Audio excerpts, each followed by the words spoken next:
आइए आज भील संस्कृति के एक पर्व की बात करते हैं। संस्कृति जिसमें पुरातनता की मौलिकता है, संस्कृति जिसमें समय का प्रवाह है, संस्कृति जिसमें प्रकृति का संपूर्ण सौंदर्य उसकी सुगंध के साथ उपस्थित है, संस्कृति जिसमें एकाग्रता की शक्ति हर तीर के लक्ष्य भेदन से देखी जा सकती है।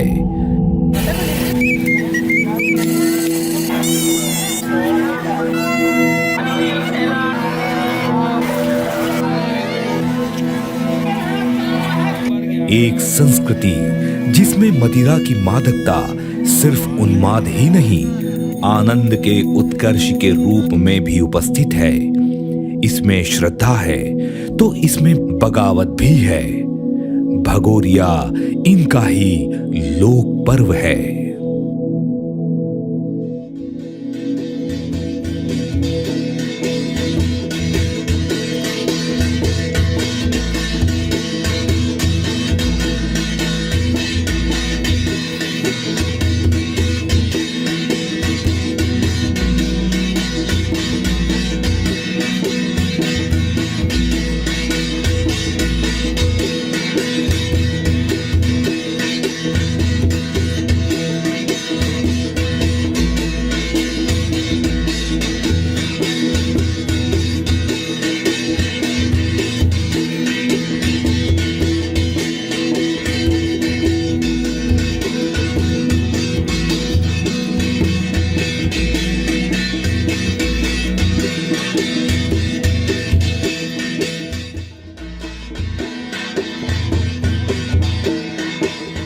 भगोरिया अर्थात आदिवासियों का, जनजाति समुदाय का अपना पर्व।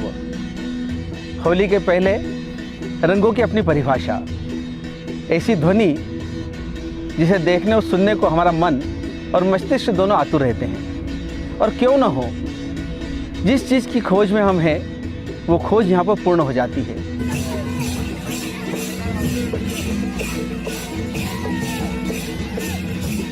यहाँ पर आधुनिकता नहीं है लेकिन समन्वय है।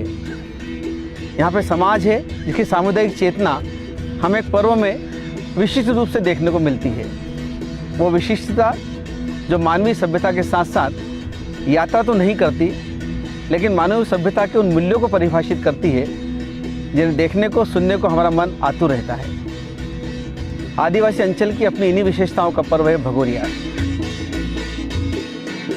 भगोरिया इन वनपुत्रों का प्रणय पर्व है।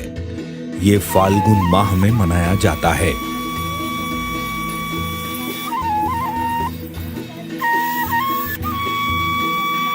जब टेसू के फूल खिलकर पूरी धरती को केसरिया रंग में रंगते नजर आते हैं, इसका मूल स्वरूप मेले का ही होता है। इन भगोरिया मेलों में अल सुबह से ही दूरस्थ वन ग्रामों से आदिवासियों के समूह नाचते गाते आने लगते हैं। इनमें हर उम्र, हर सामाजिक और आर्थिक स्तर के लोग बिना किसी भेदभाव के साथ साथ चलते हैं।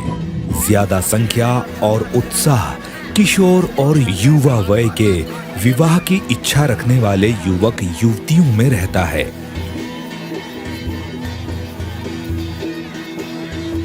ये पहाड़ी नदी की तरह उछलते गाते चलते हैं, एक दूसरे से हंसी मजाक करते व्यंग बाण चलाते हैं। अलग अलग गांवों, गोत्रों और लोक देवताओं को मानने वाले लोग अपने समूह के साथ अलग अलग आकर मेला प्रांगण में ऐसे घुल मिल जाते हैं जैसे नदियां किसी सागर में मिल गई हो।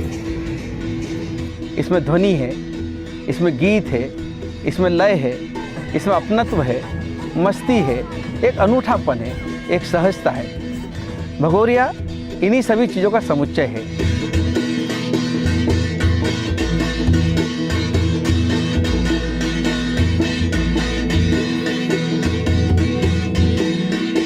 अपरिचित समूह में विवाह की असहमति की स्थिति में कई बार यहीं खूनी संघर्ष आरंभ हो जाता है। कई बार सहमति असहमति का निर्णय तुरंत नहीं होता, कुछ दिनों बाद वर पक्ष वधू पक्ष के घर तीर और चोली भेजता है। अगर वधू पक्ष चोली रखकर तीर लौटा दे तो ये विवाह प्रस्ताव स्वीकार करने की घोषणा है।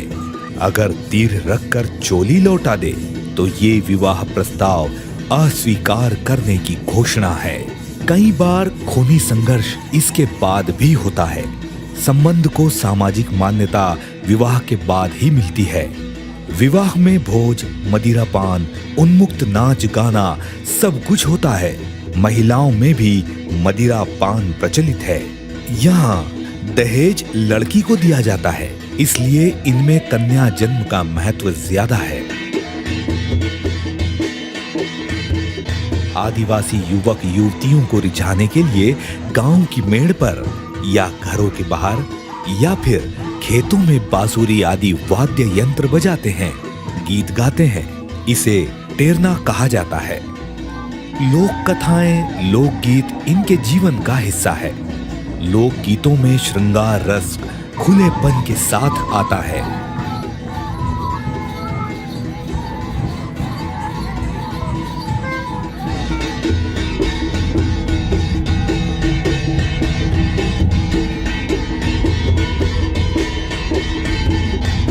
ढोल, मांदल, कुंडी और कांसे की थाली इनके प्रमुख वाद्य यंत्र हैं।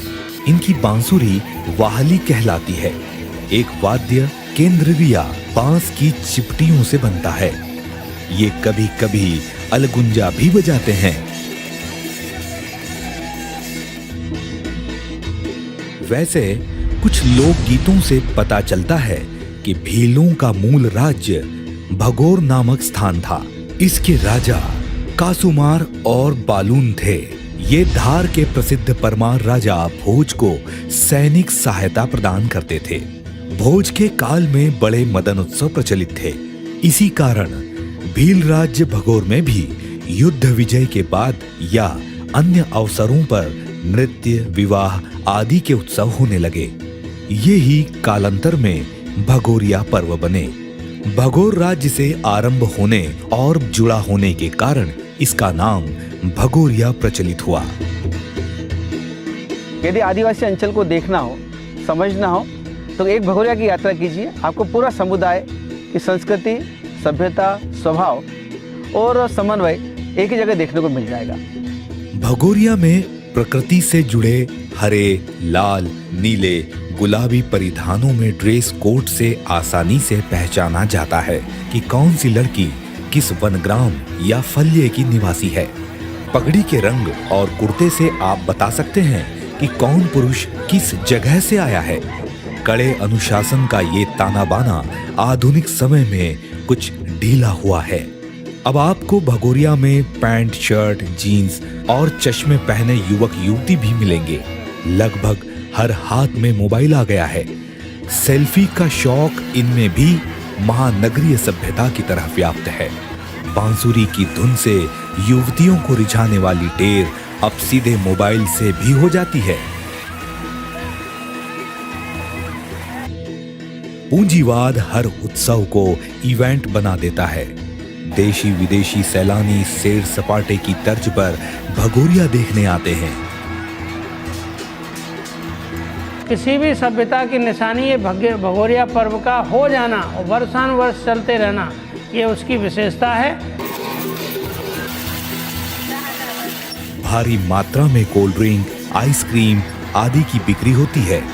विकास के जादू ने भगोरिया को पाश्चात्य और पुरातन का एक विचित्र कॉकटेल बना दिया है।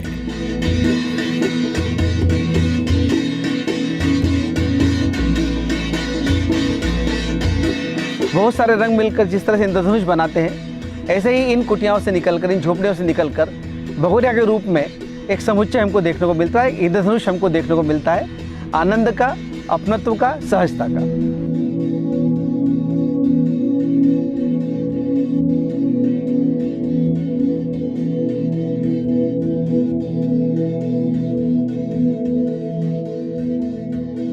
गोधुली बेला में वापस घर जाते आदिवासी समूह के पदचाप से उड़ती धूल के बादलों में मस्ती मंद हो रही है। कहीं हिंसा न हो जाए, इस डर से डरी पुलिस बल प्रयोग करके सभी को भगा रही है।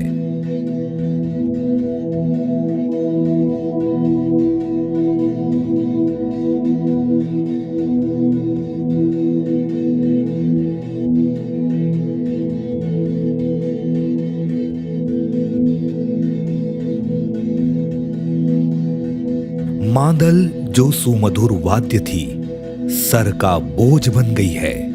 इसे सर पर रखकर सरपट निकल जाना है। कुछ जोड़े मुंह में पान लिए आलिंगनबद्ध लड़खड़ाते हुए ओझल हो रहे हैं। आनंद का दिवाकर डूब रहा है। अंधेरा भी आखिर आदिम ही तो है। रक्त की लालिमा व्योम में है। दिन भर की कमाई गिनते व्यापारी घर जाने की जल्दी में है।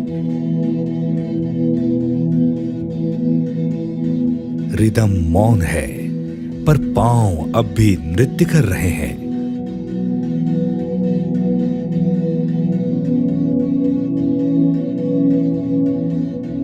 गोमुख से निकली गंगा की तरह पवित्र और मौलिक आदिम संस्कृति और आधुनिकता की विकृतियों के बीच देव दानव युद्ध जारी है। लेकिन अभाव अगर स्वभाव बन जाए तो आनंद उसका अनुचर बना रहता है।